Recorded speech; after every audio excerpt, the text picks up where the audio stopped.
Welcome to Improving Sales Performance, a podcast highlighting tips and insights aimed at helping sales organizations realize and maybe even exceed their goals. Here, we chat with thought leaders, experts, and gurus who have years of sales experience from a wide range of industries. This season, we're analyzing the findings from our latest media sales report. With data collected from surveys conducted in Q4 of last year, the responses from sales managers and salespeople alike will help us chart a solid path forward through the media sales landscape. In each episode, I'll be joined by a rolling roster of outstanding experts from our team here at the Center for Sales Strategy. Together, we'll break it all down. I'm your host, Matt Sunshine, CEO at the Center for Sales Strategy, a sales performance consulting company.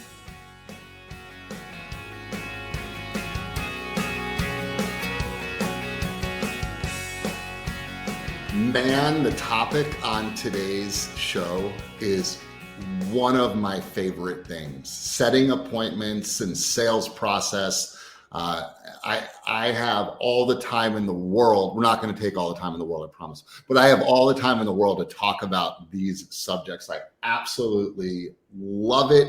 We're going to jump in just a second, but first let me introduce my guests. Michael Mayer, the Center for Sales Strategy, Senior Consultant, and Alina and McComas, Vice President, Senior Consultant at the Center for Sales Strategy. Great to have you both here. I get the privilege of working with you guys all the time. And so I'm delighted to be able to share that now with the thousands and thousands of people that will listen to this podcast. All right, maybe not thousands. Maybe we'll get lucky and there'll be thousands. That's right. That's right. That's cool. We're going to go for 1,000 people. So Let's go viral, Matt. Let's go viral. We're good. All right. We're going to jump in. The media sales report just came out. It is loaded with great information.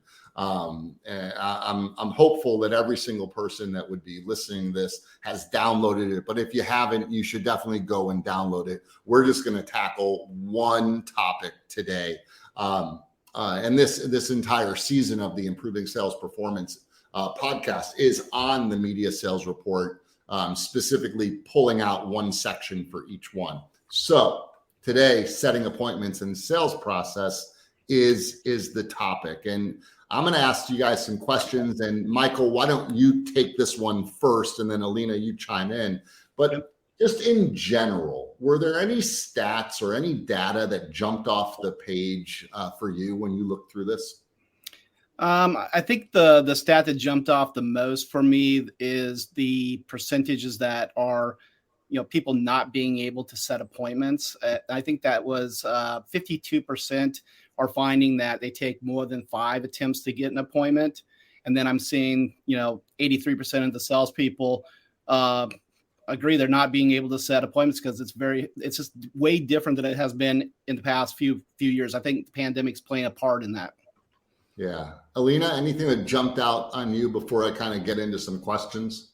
Yeah. So I had one that jumped out and one that was surprising, right? Okay. So the one that jumped out to me the most was 88% of sellers saying it takes 3 months for the entire sales cycle.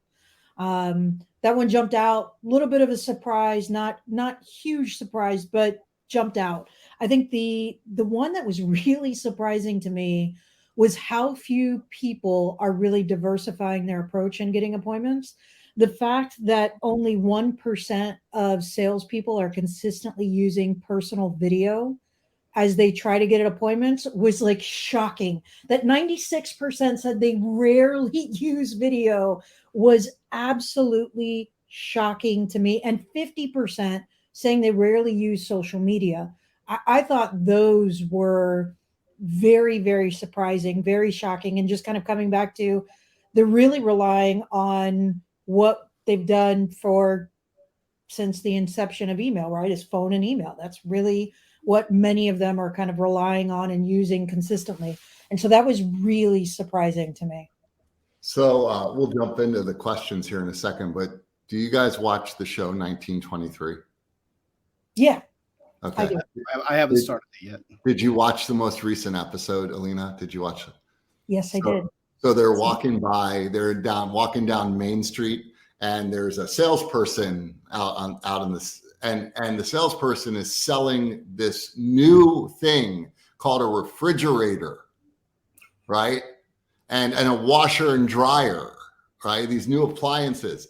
And the reaction is, so what do you need that for? Who would use that? That's just going to cause more work. No one's ever going to use that. It's like, that's how I think people are with with video and other things. Like, who's going to use that? It's like, listen, as Chris Brogan, who's a friend of mine, and you guys, and Alina, I know you know Chris as well, or know of Chris as well. I saw him post on LinkedIn the other day. People feared the headless carriage, the horseless carriage, too, right? The car, right? The people feared it. It's like, get over it. Use technology. Let it be your friend. All right. 52% of salespeople say that it often takes 5 or more attempts before successfully scheduling a sales appointment. And both sales managers at 83% and salespeople 80% agree that appointments are harder to secure than 5 years ago. It's getting harder. So, Alina, coming to you first. Why do you think appointments are becoming harder and harder to secure? And are there any tips or pieces of advice that you would give to salespeople in order to have help them be more successful? Yeah, so I think when it comes to getting appointments and why it's harder, it's a couple of things. But I think the really big one is that there's more competition for people's time than there ever has been, right? There's a lot more people out there just in the media space, and you think about the fragmentation and the low barriers to entry when it comes to digital and the number of people that call on the same individuals within a company or an organization. There's a lot more competition for someone's time. And so it is more important than ever to give them a reason to say yes to a meeting with you. And I think it's getting harder because people can't rely just on the call letters of their station or, the brand in the market. And they're missing the why you should want to meet with me. And I think that has a lot to do with it. I think the other side of it is, when you look at how little they are diversifying their approach, I think that's a big problem, right? Is just like consumers are fragmented and you've got to reach them in multiple platforms. I think getting appointments is the same exact way. People are also using a lot of different methods of communication. They're engaging with people in different ways. And so if you're only using phone and email, you're doing yourself a disservice because some people are not phone people, some people are not email people, some people are not either. And so you're going to increase your likelihood, not only with giving them a reason why, but also using multiple ways of trying to get in front of them so that you build that frequency, that they see your name, whether it's on LinkedIn or other social media vehicles, that you can stand out from everybody else's email by using video. I think a tip that I've given to a lot of salespeople over the last year where they're getting a lot of success when it comes to securing appointments, there's 2 things. One, it is video. We see that sellers that are using video are having much more success.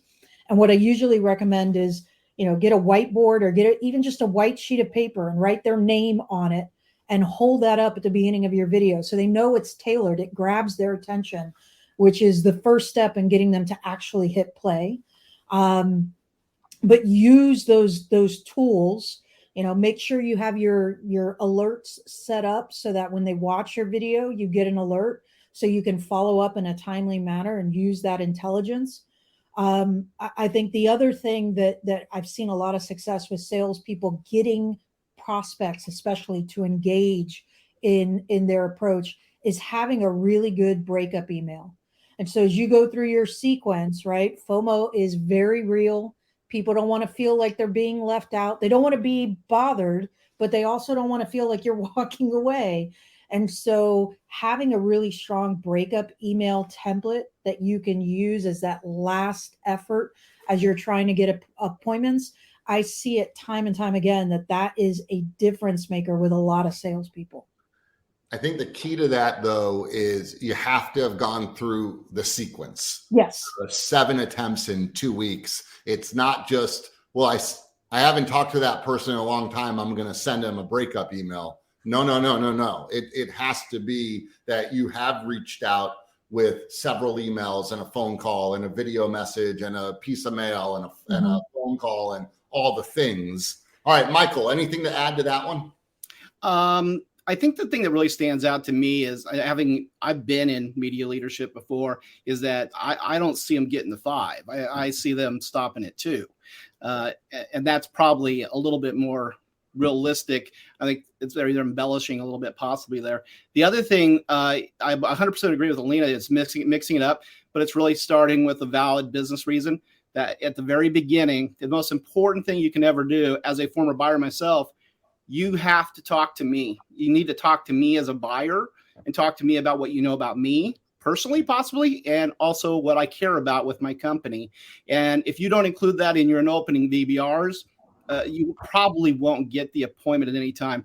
And I've got some other tricks too, as far as like Alina was talking about video and stuff.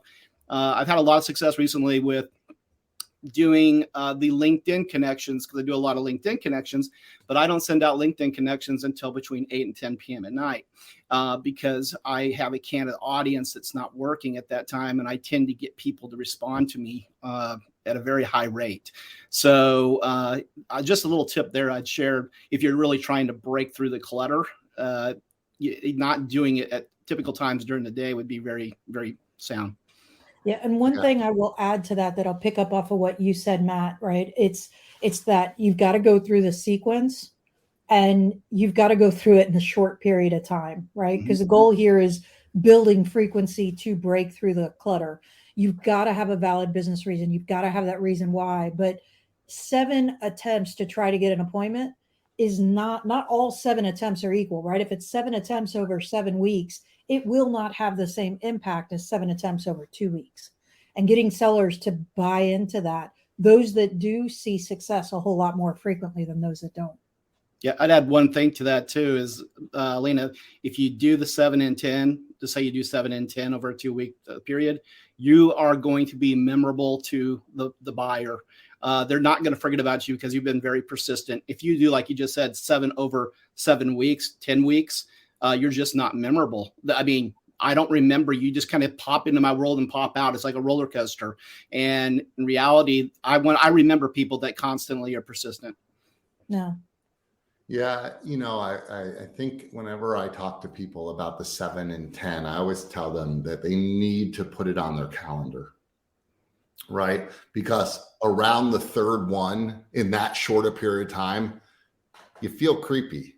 I mean, if we're being really honest, you feel like you're a bit of a stalker. You feel like you're creeper. And so I say, just put it on your calendar. It's a to-do. It's a to-do item on your calendar. Today's Thursday. I send this, right? It happens. And I think that's really important because that's natural.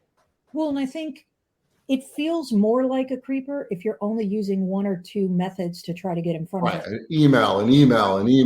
Yeah. If all you're doing is calling me 7 times over 2 weeks, right? That feels a little different than if it's an email followed by a phone call, and a couple days later it's on LinkedIn, and a couple days, right? It's got a different feel to it. I think, we still have some salespeople that are operating by what I learned when I first got into sales, which was pick a day of the week and the time and call them every day that week, like call them every week at that same day and same time. And that just doesn't work today. Right. No, you're exactly right. All right, let's get to the next question. And Michael, we'll come to you first on this one. 41% of salespeople tell us that finding leads, qualified leads, is only getting harder. And 37% say that closing the sale is becoming more difficult. So, 2-part question. I was going to say. Yeah. What is causing this? And even more important than that, what advice do you have? Well, first and foremost, doing research on the companies that you're going to go after to find the right lead is very, very critical to your success. And qualifying lead involves clarifying their dollar potential, their access that you have to a decision maker within the organization, and whether they have a fit for what you're trying to even sell them. But I think the key thing that people probably need to really hone in on this one is still it's all about the research, in my opinion. If you don't put the time in to do the research, you're just not going to develop, back to what we just talked about in the previous question, you're not going to develop a qualified VBR, which is going to take you further into getting the appointment. Thus, if you get the appointment, now that they know that you have done your research on them, to your second part of your question, why aren't they closing? I would say that what I see the most, Matt, is in a typical discovery call, when you're trying to discover the needs of the client, they will, let's just imagine, I talk to you, Matt, and all of a sudden you tell me you're looking at doing a schedule of a program starting next Saturday. Okay. That's the first thing you tell me. So that becomes a squirrel to the typical sales rep, and they're going to go chase that. And so what was going to be a discovery call to learn everything they wanted to learn about the needs of the client so that they could be a very more comprehensive close opportunity becomes going after this one little squirrel. And so I think it's staying focused on what you're trying to accomplish in those meetings, because when you get to the close, if you could close a small deal, but if you're not even closing the small deals, you're really not getting to all their needs in the discovery. Yeah. Alina? Yeah, I mean, I would agree. I think it all comes down to, are we doing the homework ahead of time, and not taking the easy with the people that'll give us appointments because nobody else is calling on them, right? I think having that set criteria that you are looking for, there's a ton of businesses that whoever you are, that are still available to you to go out and talk to. It's a matter of really fine tuning how you qualify them, right? And having that set criteria. What is the right dollar potential that is worthy of your time to sit down and have a conversation? And what are the things that you should be looking at to determine that dollar potential, right? When it comes to access, are you willing to do what it's going to take to get in front of them? There's a lot of businesses out there that will meet with you, but you'll never take them anywhere. And, I always tell people the goal is to get a good appointment, not just any appointment. And so doing that legwork up front to make sure that if you're going to invest time with somebody, that it's worthy of your time, right? I'd rather you go on 3 really good appointments than 10 so-so appointments that don't go anywhere. Yeah, I'll add a couple of things to this. I think that the definition of qualified needs to be examined. Yeah. I think a lot of times the mode that sellers are in these days is qualified means that they're ready to buy right now. Where to me, if you change your definition to qualified means they're capable of buying my product versus ready to buy right now. I think if you wait until meet someone that's ready to buy right now, you probably missed the opportunity to get to make a significant sale, right? If what you're doing is finding someone who's ready to buy right now, well, you're at the end. You're a commodity. You're at the end. I think if we changed it to capable of buying, right, then I think that we're able to do a little bit more. The other thing is, I think one of the things driving this in a big way is the rise of product-focused salespeople. And I think for a while it had gotten customer-focused, and I think that there's a lot. Companies have more products to sell than ever before. And that's a wonderful thing. I love that there's more products to sell, but that doesn't mean you should become product-focused. And one of the things that I've been saying a lot lately is it's not what you sell, it's what you solve. And if we could just go back to that, it's like, I don't care about all the things that you sell. Just tell me what you solve. I think that we could help people close more sales because they wouldn't be so focused on buying this product. They'd be more focused on solving the problem that exists. All right, Alina, coming to you on this one. Last one, tee it up. 48% of salespeople say they don't find their CRM useful for automating some basic tasks. So what do sellers, as a seller, what do they need from a CRM to make them use it? And what would you say to sales managers that are having a tough time getting CRM adoption? So I think it all comes down to what's in it for me as a salesperson, right? Like, I True. think that Right. the reason salespeople are hesitant to use CRMs is because A, they're allowed not to, and B, they see it as Big Brother micromanaging every step of the process. And they see it also as duplicative work, right? And so you need to look for a CRM that makes it easy for people to use, right? You shouldn't have to have a PhD to figure out how to use your CRM. There should be some automation in that emails and phone calls are automatically tracked and entered, that there's not an additional step that your sellers have to go through. And as a manager, you have to tell the salesperson what's in it for them.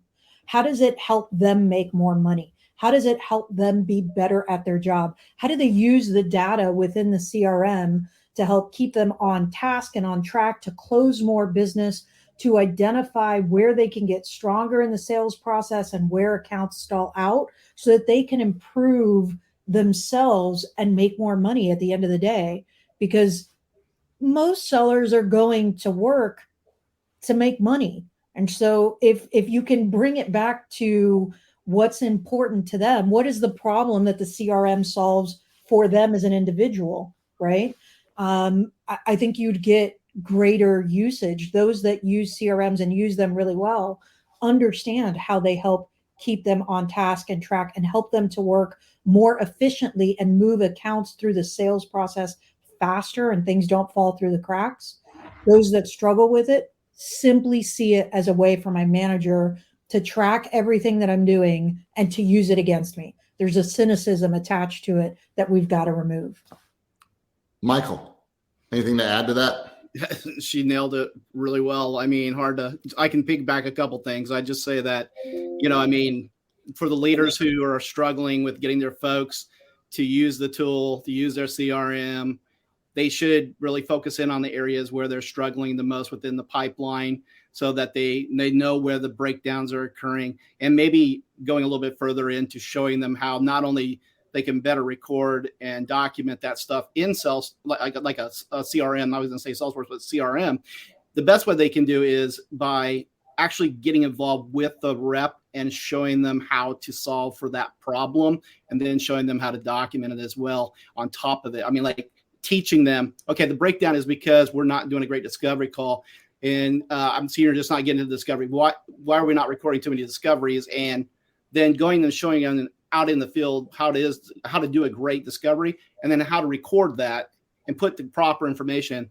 I think that the one thing I've always found with CRMs is that it's a great tool as long as you use it. It's as good as what you put into it, and that's the one singular thing that a manager has to do. They really need to hold their teams accountable to putting it in there, but they got to Alina's point. You've got to show them what the benefit is to them by showing how much money they can generate for themselves and for the organization.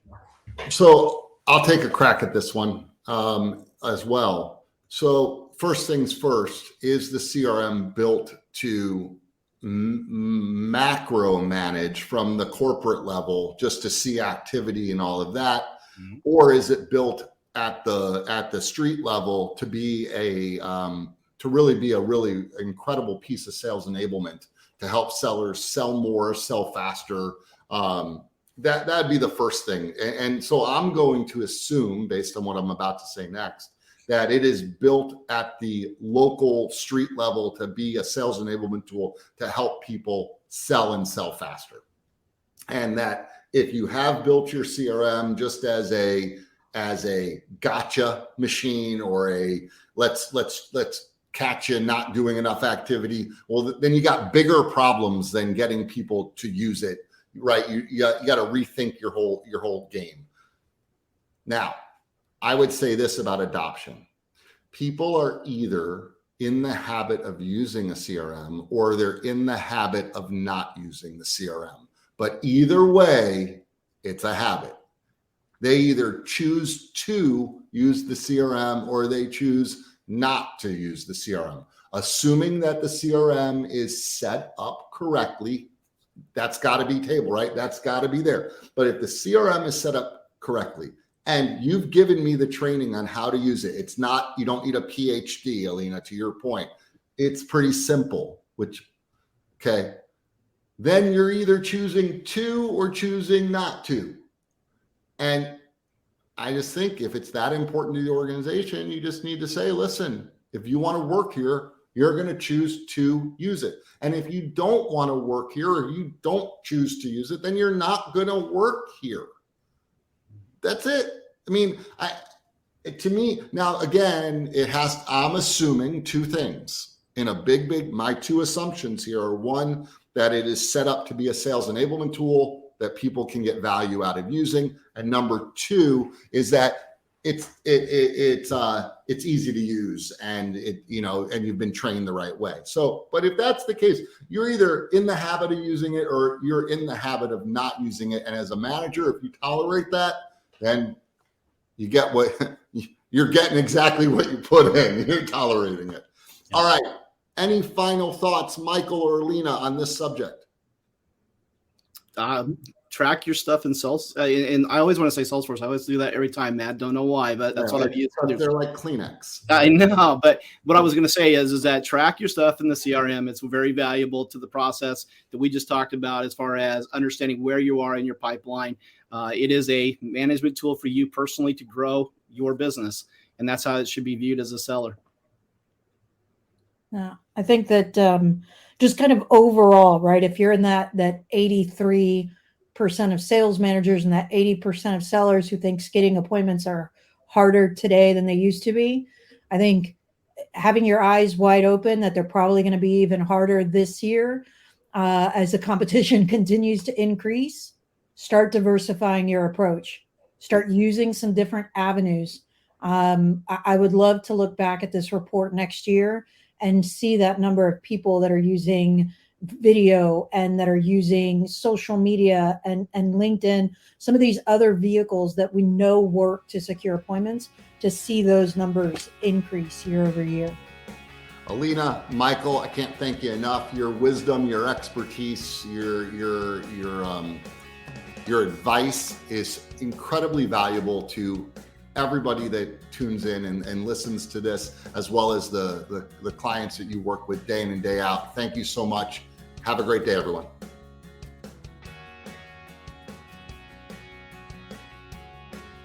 This has been Improving Sales Performance. Thanks for listening. If you like what you heard, join us every week by clicking the subscribe button. For more on the topics covered in the show, visit our website, thecenterforsalesstrategy.com. There, you can find helpful resources and content aimed at improving your sales performance. And if you'd like to connect with any of us, including today's guest, please do. You can find our contact information in the show notes. Until next time, get out there and sell.